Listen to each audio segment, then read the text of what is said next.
lightning never strikes twice. Lightning is nature's powerful electrical discharge, and contrary to the saying, it frequently strikes the same location multiple times. The Empire State Building gets struck approximately 25 times per year. This happens because lightning seeks the path of least resistance to the ground, and tall structures or objects that extend high into the sky create these perfect pathways. Think of it like water flowing downhill. It will consistently choose the easiest route. Similarly, lightning is attracted to certain features: height, pointed shapes, and good electrical conductivity. When a location combines these characteristics, it becomes a preferred target for lightning strikes, making multiple strikes not just possible but probable. This misconception likely originated from the human tendency to view lightning strikes as random events, similar to lottery wins. However, lightning follows precise physical laws.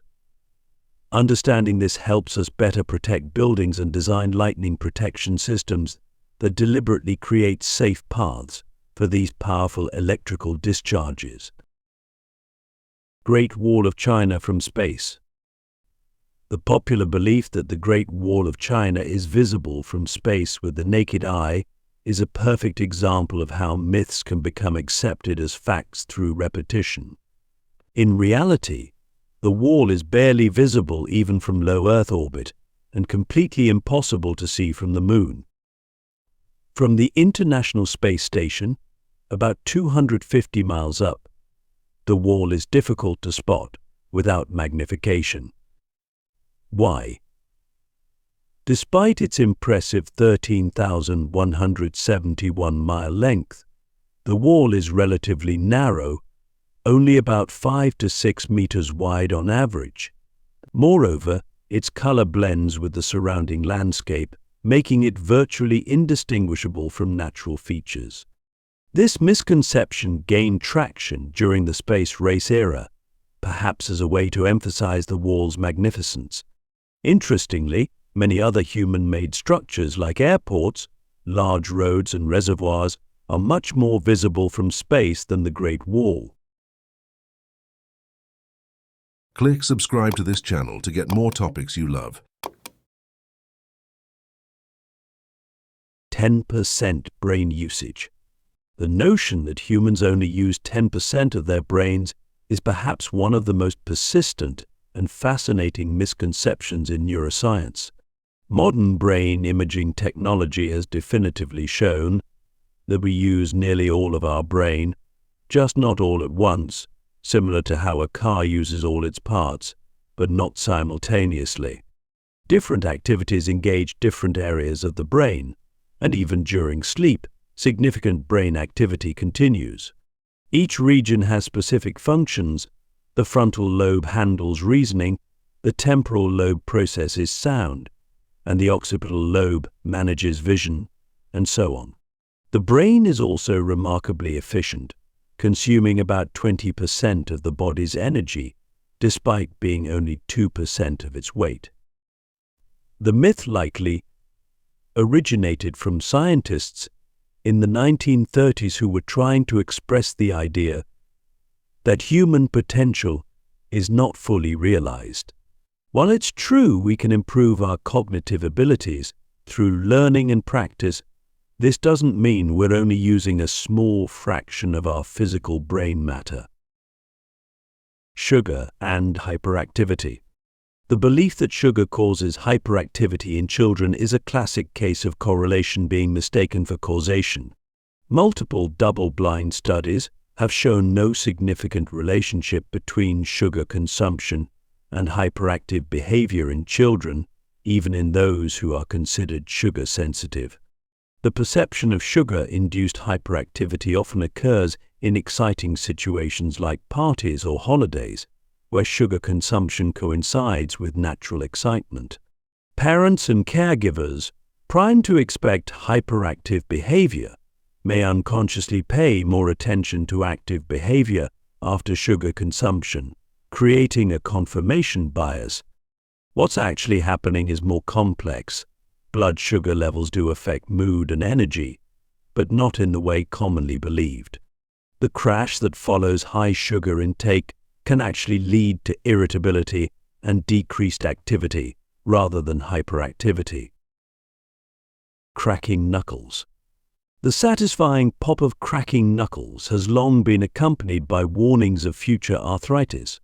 However, this popular warning has no scientific basis. The cracking sound occurs when bubbles in the synovial fluid, which lubricates joints, collapse under pressure, a process called cavitation. A doctor named Donald Unger famously tested this theory by cracking the knuckles of only his left hand for 60 years, leaving his right hand as a control group. After 5 decades, he found no difference in arthritis between his hands, earning him an Ig Nobel Prize. More formal studies have confirmed his findings. While excessive knuckle cracking might cause temporary swelling or a slight decrease in grip strength, it doesn't lead to arthritis. The real causes of arthritis are much more complex, involving genetics, age, injury, and autoimmune conditions.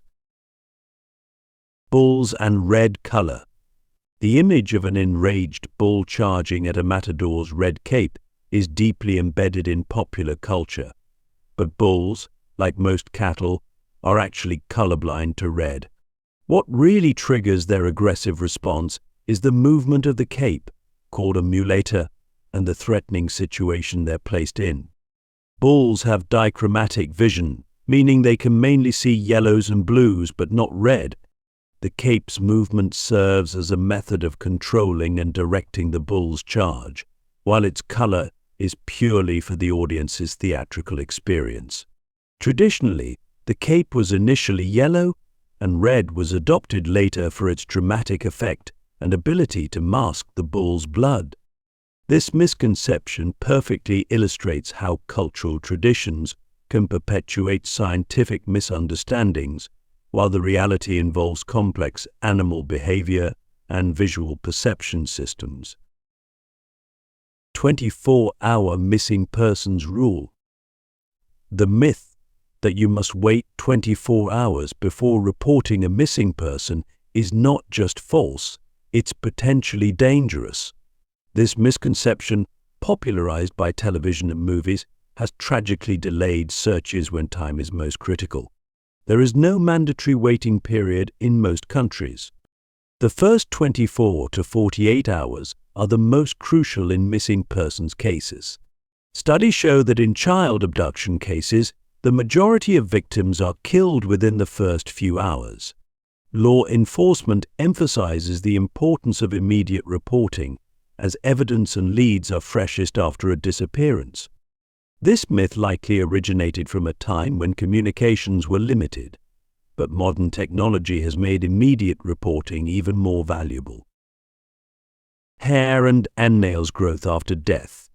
This misconception stems from a visual illusion rather than actual biological growth. After death, the body begins to dehydrate, causing skin and soft tissues to shrink. This shrinkage makes the hair and nails appear longer, but they're not actually growing. The process is similar to a drying sponge.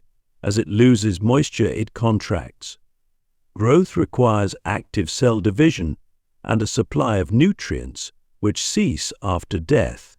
This misconception persists due to our cultural fascination with death and the mysterious changes that occur in the body afterward. Blind bats. Bats' use of echolocation has led to the mistaken belief that they're blind. In reality, all bat species have eyes and are capable of sight. Their visual abilities vary, with some having excellent vision. Fruit bats, for example, have well-developed eyes to locate colorful fruits. Even species that use echolocation have eyes that can detect light and movement. Echolocation complements their vision, especially in dark caves or at night. This misconception likely arose from bats' nocturnal nature and their ability to navigate in darkness using sound waves. Goldfish memory.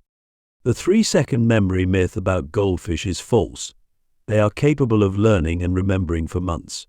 Studies have shown goldfish can recognize shapes, colors, and even humans. They can be trained to respond to light signals and music. Goldfish have brain regions responsible for learning and memory formation. They remember feeding schedules and navigate mazes, suggesting cognitive abilities. This misconception likely arose from their seemingly aimless swimming and their small brain size, but goldfish demonstrate complex memory capabilities. Viking horned helmets. The image of Vikings wearing horned helmets is a widespread misconception. It was created by 19th-century Romantic nationalism and costume designers. No authentic Viking helmet with horns has been found in archaeological excavations. Real Viking helmets were simple, bowl-shaped designs made of iron or leather, focusing on protection.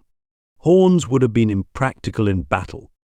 This misconception shows how popular culture can reshape our understanding of history, creating false images that become deeply embedded. Body heat lost through head. The claim that most body heat is lost through the head originated from a misinterpreted military study. Participants were fully dressed except for their heads, making the head the primary source of heat loss. In reality, heat loss is proportional to the exposed surface area. The head accounts for about 7 to 10% of the body's surface, and thus loses that percentage of total heat. This misconception persists because head cooling is noticeable, and covering your head helps stay warm, just not disproportionately so.